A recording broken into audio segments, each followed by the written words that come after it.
Welcome viewers. Donald Trump is desperately trying to undo one of the biggest knocks against him as he runs for president for the third time, and that knock, of course, is that his presence hurt Republicans dearly in the midterms. Now, it's no secret that Donald Trump backed a lot of candidates who would go on to not only prove themselves to be blithering idiots, but also wacko extremists who ultimately lost. In fact, of the people that Donald Trump endorsed, not including the incumbents and the people that were running unopposed, his track record for endorsements was abysmal. In this video we will break it all down for you. But before we continue, please take a minute of your precious time to hit the subscribe button below and turn on the notification bell to get the latest update from us. The only individual that Donald Trump endorsed that was in a race that was tight, a swing race, there were no incumbents, was J.D. Vance in Ohio, and of course, J.D. Vance ended up winning. Dr. Oz in Pennsylvania went down in flames. Herschel Walker almost pulled it off, but still couldn't do it. Then of course, we have Kari Lake. We all know that story. We've got Doug Mastery, all of Donald Trump's most extreme endorsements. Blake Masters, also in Arizona, did very badly. So Donald Trump is now out there trying to rewrite history, telling Republicans, "It's not my fault you guys didn't win big in the midterms." In fact, that is actually exactly what he said recently on Truth Social. He said, quote, "It wasn't my fault that the Republicans didn't live up to expectations in the midterms." Now, he then went on to actually make a point that's a little worrisome, because it's a point that shows that maybe there is a spark of that old Donald Trump magic still out there. Because he then went on to say that, it wasn't my fault that we didn't do well. What killed us was all of you extreme Republicans out there proposing these full bans on abortion.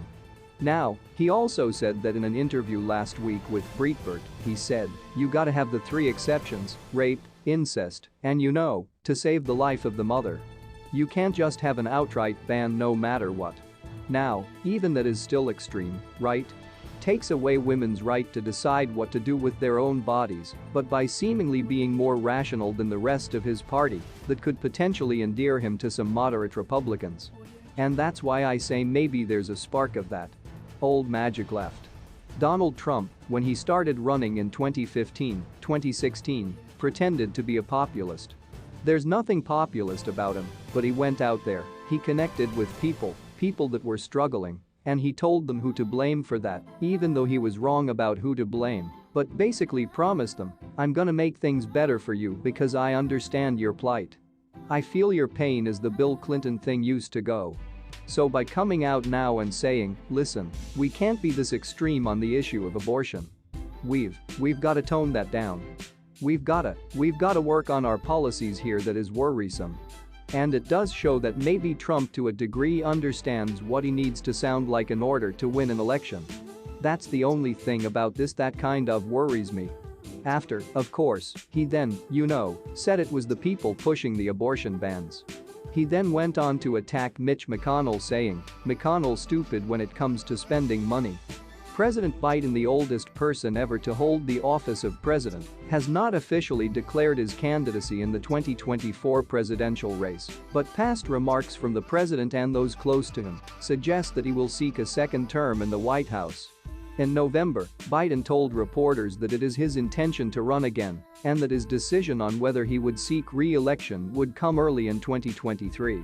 As Biden mulls whether to seek re-election, his presidential predecessor, Donald Trump, along with a list of other Republicans, are already entered into the race or are considering making a run for the White House in 2024.